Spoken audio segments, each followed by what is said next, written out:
Hold water, unraveling the meaning. Hello everyone. Today, we're diving into a commonly used English phrase, hold water. Ever wondered what it means and how to use it? Let's jump right in. Imagine a container filled with water. If the container has no leaks, it can successfully hold water. On the other hand, a container with holes won't hold water for long, as it will leak out. This simple visualization helps you understand the literal meaning of the term.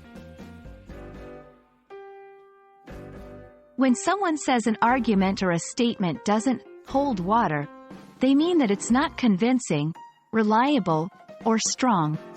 It's as if the argument has holes in it, just like our leaky container, and cannot stand up to scrutiny. For example, consider the sentence, "His excuse for being late doesn't hold water." This means that the reason given for being late is not believable or valid.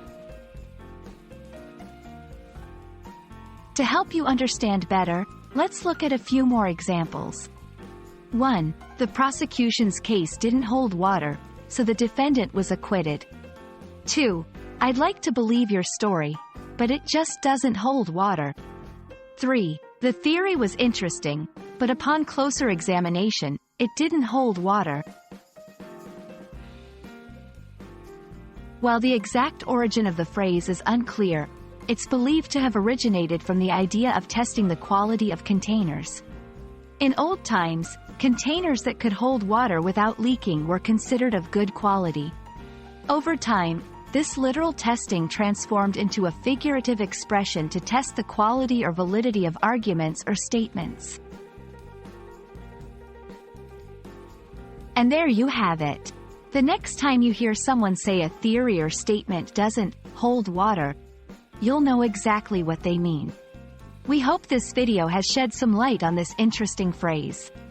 Keep exploring and enriching your English vocabulary. Until next time, happy learning!